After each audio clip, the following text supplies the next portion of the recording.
Hello, welcome again on this wonderful Saturday. Those of you who don't know me, I'm Masood Raja, and today I've set up this webinar as an open question answer session so that we can all collectively come together for me to design a course, an online course, and then every week on Saturday at the same time we can discuss certain aspects of the course, certain texts. And I have received certain suggestions and certain ideas. And I just wanted to know how would you like those implemented. So the main suggestions, that the bulk of them that I've received, are about a basic course on post-colonialism. And that's what I am also leaning towards. But I'm curious as to how would you like me to proceed? Now, I have several options. I can either take one of my courses from, from my own website that I've previously taught,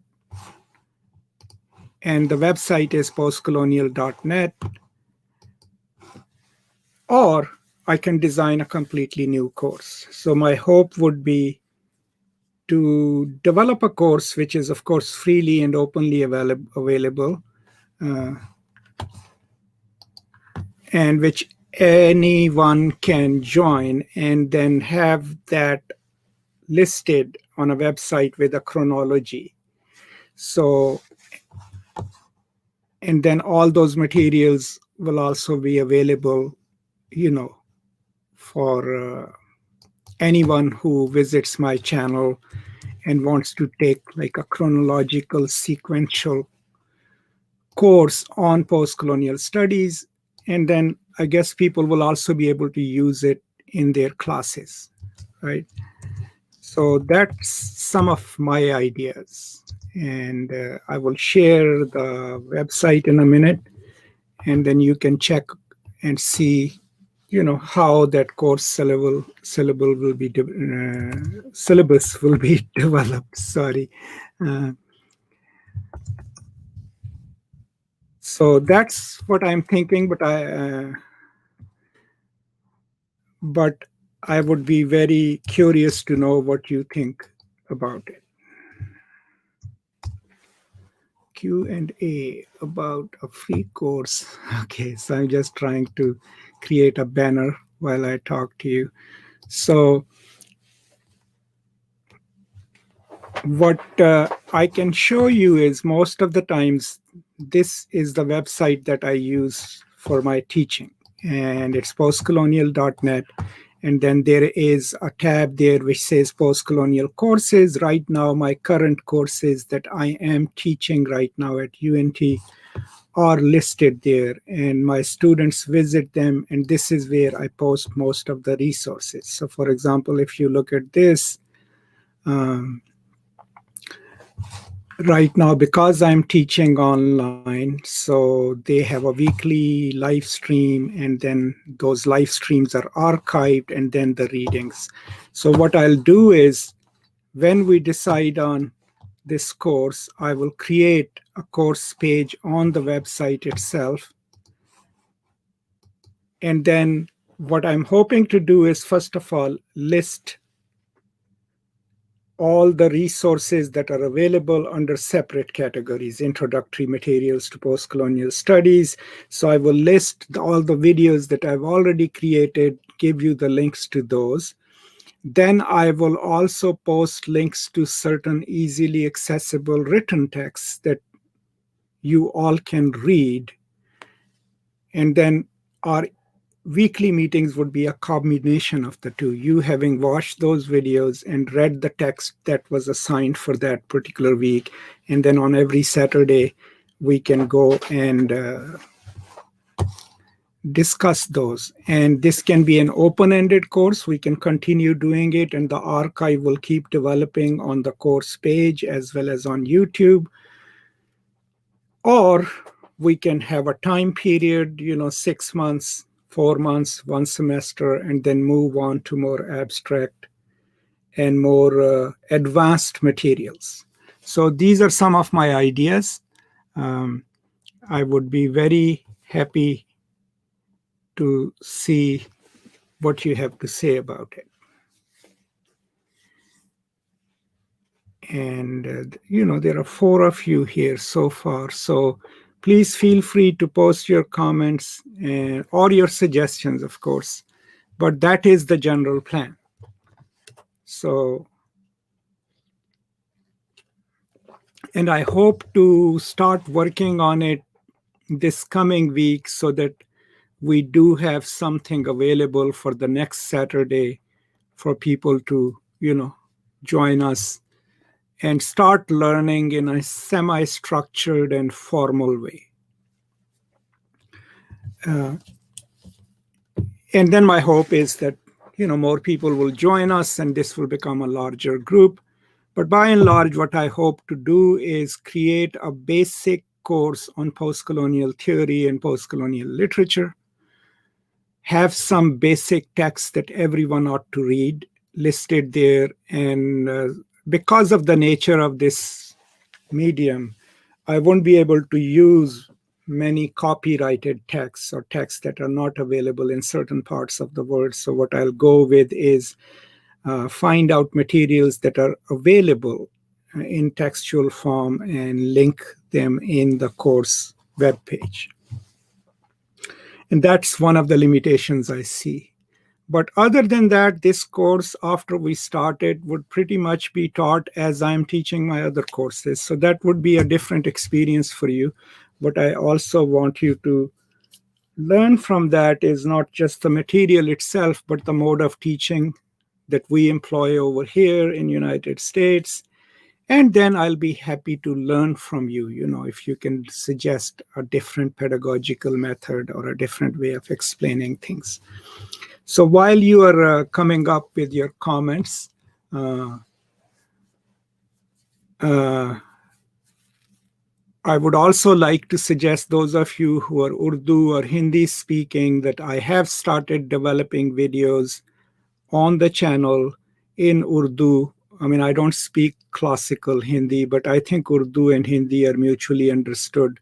So you should check those out. There is a separate playlist which is called Urdu Hindi Lectures. So that's good. So let me see, Naseem Hasrat, thank you so much. And yes, the website is the oldest individually created website on postcolonial studies. And those are not my words. Those are words of a scholar who wrote a book on digital scholarship. And you're welcome to use any resources on the website for your classes or for your own use. And there are quite a lot of resources. Usman, a good idea. It should be basic course, and for new beginners, we can then move further to advanced level. Yes, that's exactly what I'm thinking. They just give a basic understanding of the field itself, its major debates, and some major texts, and then move on to more complex and advanced ideas. Now, also keep in mind that my channel is called Postcolonialism, so there are 300 public videos on it. So a lot of these resources are already available. What a course does is it gives you a structured mode of engaging with the materials. And that's what I hope to accomplish and deliver. Now, postcolonial studies also is a, vast field of study. So no one can cover everything in it, but I think I agree with you, Usman, that if it's a basic course, at least it can introduce people with certain basic ideas about the field of study, certain basic concepts, how to talk about them, how to understand them. And then maybe in a second phase, we will do a more focused and complex and advanced course. So thank you so much. That's good to know. Now, so here is my plan. I plan to start with just basic understanding of what the field of postcolonial studies is. And I will start, of course, with my own video There are now 2 videos available on that, short videos, what is post-colonialism, both in English and in Urdu, and I'll post them on the course page. Then there is about a 1-hour webinar, 2 webinars, where I've answered questions about colonialism and post-colonialism. Those would be included. Then I'm hoping by the next week, excuse me, to have a handout by Robert Young, one of his essay on post-colonialism on the website that you can read. And then next Saturday, we can talk about the content of the videos, but also go deeply into Robert Young's essay.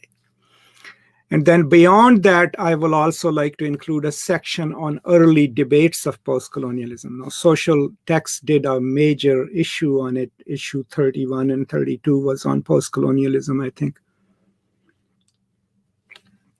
So there is an essay by Anne McClintock, Ella Shoat, and then a later essay by R.F. Dirlik. These are some of the critiques of post-colonialism, which I would like to make available to you to read, and then we can discuss them. So that will give us the early debates of post-colonialism. And then we'll go through whatever materials are freely available online about Said or from Said, Gayatri Spivak, Homi Bhabha, Fanon, and maybe then tackle a novel or some short stories, and then practice how to read as a post-colonial scholar, and some of the essays that are written and published by post-colonial scholars. So Naseem Hasrat from Skardu, welcome, Jake Holland. I know that's not your language, I mean, that's Shana. But yeah, I love Skardu. I was deployed at Siachen, and I used to go through, Skardu and Gol and Khaplu and all those areas. Can you please start a series of lectures on translation studies? Sorry, I cannot do that. I'm not a specialist on translation studies. That is way beyond my area of expertise. So even if I tried to do that, it would be too much of a learning curve for me. I would rather stay on the areas that I, consider my area of expertise. But we'll see if we can find someone who does translation studies, and maybe I can interview that person and post that on YouTube. But as an area of specialization, translation studies, actually, I pretty much don't know much about it. So, okay, and so that's the plan. And then if you have any suggestions about that, or, about future courses, please feel free to let me know. I find post-colonial studies still a very fascinating field of study, and some people treat it very reductively and think it is post-structuralist or just Marxist, or is it about contact phase? I think it's a very expansive field of study, and it can cover a lot of areas if we really explore it. I also am slightly skeptical of a certain kind of post-colonial studies which is being done in Pakistan, also in India, which to me becomes too nativist, too purist. My idea is one of the main concepts of post-colonial studies, hybridity. I believe that all cultures should borrow from each other. We should pick up the best of any culture if it is useful, if it enables a more liberating and progressive way of looking at life.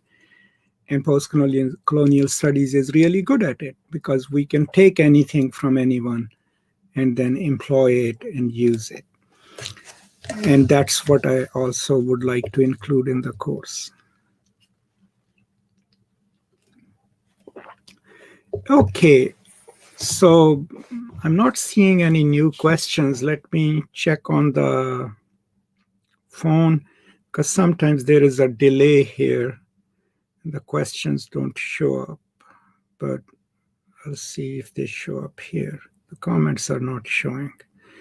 Okay, but I'll wait for any other questions or concerns or comments, and then, I'll answer them. But by and large, keep in mind that this is what I plan to do, and that we have decided, of course, on a course on post-colonialism An Introduction to Postcolonial Studies. And stay tuned for it. Visit the website.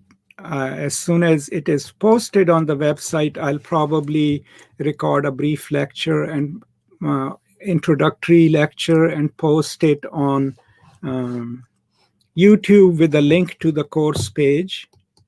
And then we'll go from there and see how it goes.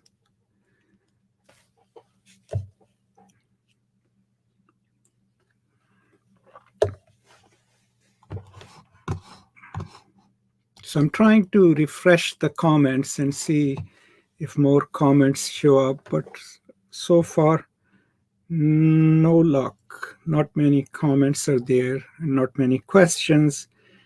But I don't want to, end this early because sometimes people join later.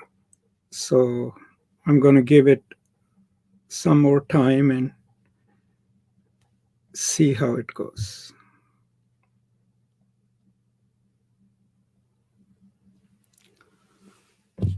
Cool. Good question, Nicole. Would you consider making a video on the difference between the terms post-colonialism versus post-colonialism? Well, there is no need to make a video. I mean, the term post with a hyphen colonialism was used during the early phase of field of study. And it was mostly used by Bill Ashcroft, Helen Tiffin, and these Australian scholars. And there is one essay by Stuart Hall, which I can make available if I can find it, where he talks about the tension in the hyphen. Then in the issue of social text, Anne McClintock and Ella Shoet also write it with post-colonialism.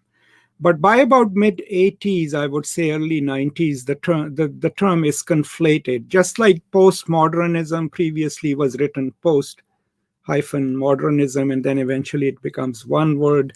So now post-colonialism, the only ones who use the word with a hyphen are these Australian Commonwealth scholars like Bill Ashcroft and others. But for me, like philosophically now, there isn't much of a difference. And if we discuss it, it would be like, I don't know, maybe like an invented difference. But the technical term adopted and accepted term is post-colonialism as one word. But sadly, even the spell check doesn't recognize it. All the major books that I have by, Leela Gandhi, by Robert Young, by Ani Alumba, all the anthologies that are sitting on my shelf, post-colonial discourses, post-colonialisms, post-colonial theory, post-colonial theater, all of them use post-colonial as one word. So I think in American Academy, it is an accepted word and no one uses the hyphen anymore. Welcome back, Oroko. Thank you so much for joining us. I think you had sent me an email. Correct me if I'm wrong, and I'm sorry if you sent it to me. I probably forgot to answer it because you wanted resources, a list on postmodernism. I've written to my student who has already graduated, for whom I had created that list. As soon as he sends it to me, I will pass it on to you. Okay, Nicole, thank you for clearing that up. I'm a student in South India, and I used for videos to study for theory exam just yesterday. Oh, I'm so glad. I hope it was useful. Yeah, as I always, thank you so much. It kind of is gratifying to know that, what I create in this office, basically, using just a webcam and a mic, that it is useful to people, from South India and from Kenya and from all over the world. And to me personally, it is deeply gratifying. And I'm glad that these videos are useful to you. And one thing that I would encourage you all to do and request you all to do is to promote these videos so that, sometimes people don't know about them. So if you share it with your friends and tell them, hey, this is a good video on post-colonialism or whatever, then more people can benefit from it. So while you're coming up with your questions, what we have decided is for me to develop a basic course on post-colonialism. And probably before next Saturday, I will create a web page for it on my website. And when that is done, you will see in a chronological sequence what will we be discussing every Saturday. And if you have forgotten, the website is postcolonial.net. And I will, as soon as I have developed it, I will create a brief announcement video explaining what's in the course, how to find it with the links and everything else, and I will upload it to YouTube, and that way you all will be able to find it. So anything else that you would like to talk about?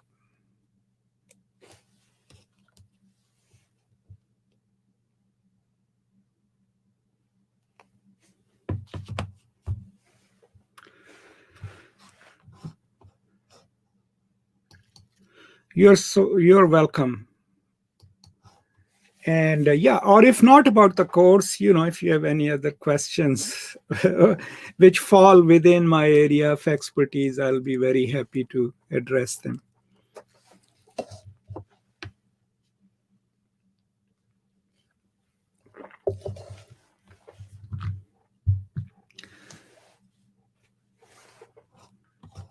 So cool. Looks like today will be a very short conversation because I guess the topic is very focused.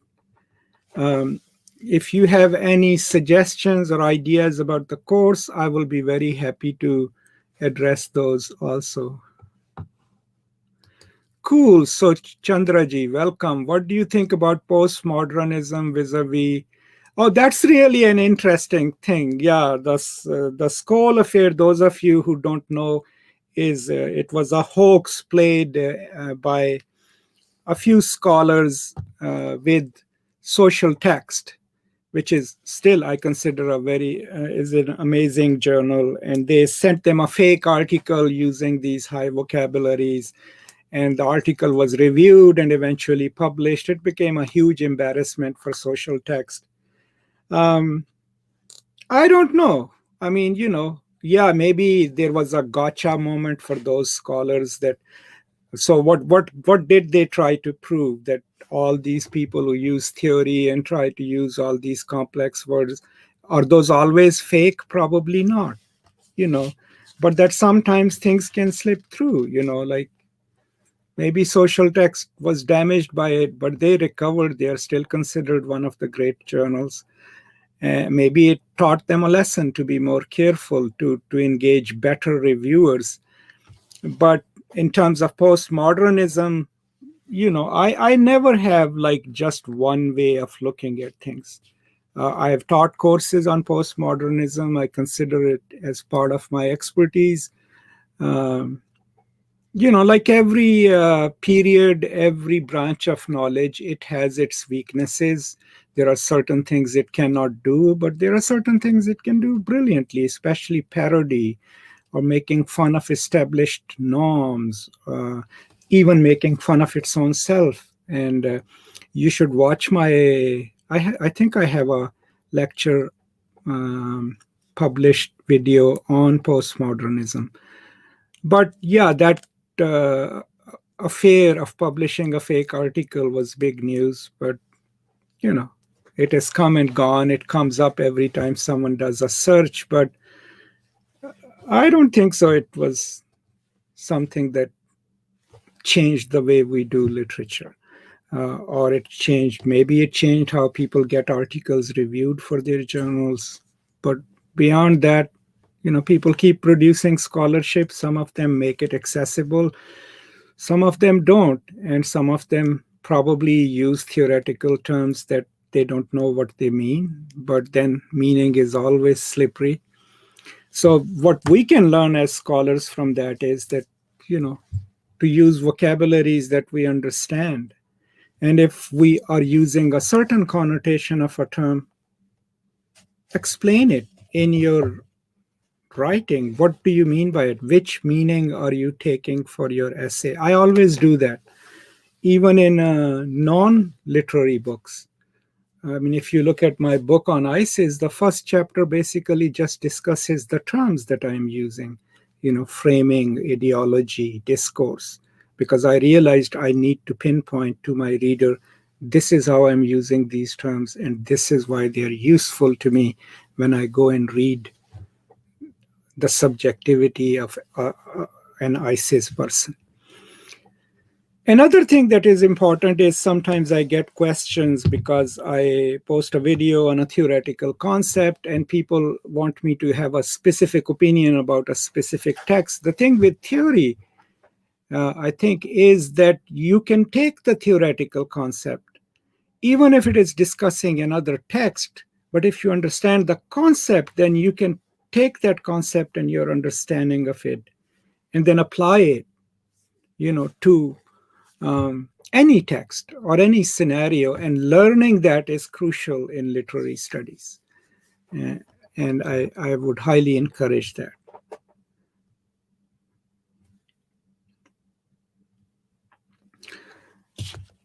And then, like people also sometimes get engaged in deep philosophical debates on the videos through comment section. And it's really hard to really tackle those concepts in comments. Sometimes I have time to record a video as a response, but my hope is that all these materials that are increasingly being made available, which I keep producing, will encourage people to take the basic knowledge from it and then go and read and practice. And reading, there is no shortcut to reading. Reading is absolutely crucial for understanding all the concepts. So that's all I think today, because we have very few people and the topic is pretty focused. So there seem to be not many questions. And I'll see if maybe my app is kind of delaying the comments, but I'll just repeat what we have planned, and then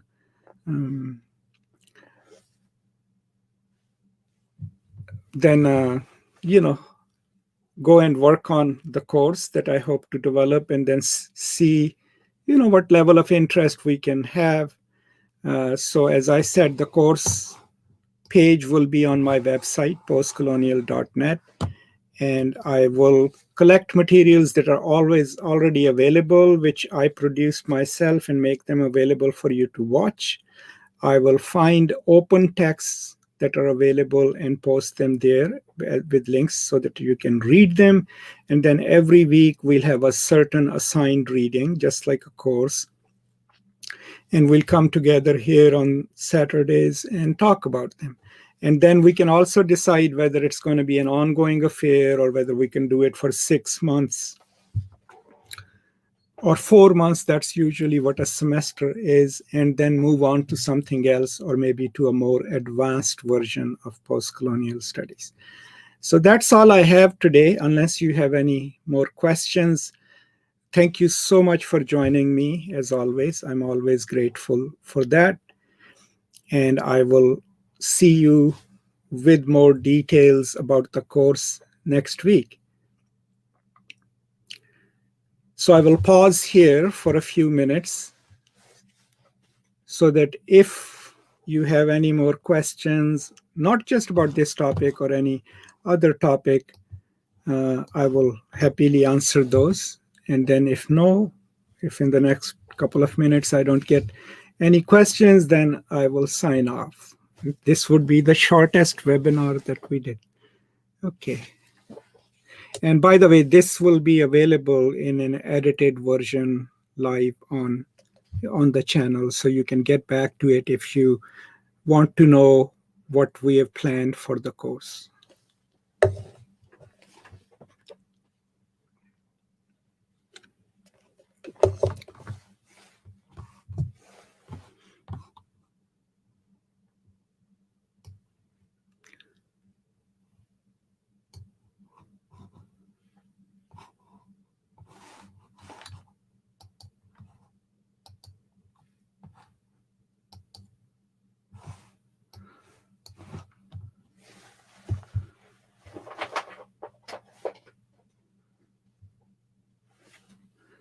Okay, so looks like there are no questions, and that means I can end it here and then go and teach my class in a couple of hours. Yeah, I'm teaching on Saturday because some of my students couldn't make it to an online class during the week. So that's it. I will be back with more information about the course. Please keep in mind that we have decided collectively for me to develop an online course, free online course on postcolonial studies, postcolonial literature, and postcolonial theory. So stay tuned for the web page and for a video announcement of the course. And if all goes well, we will be then tackling the course materials every Saturday at the same time. Thank you so much. Take care of yourselves, and peace and love.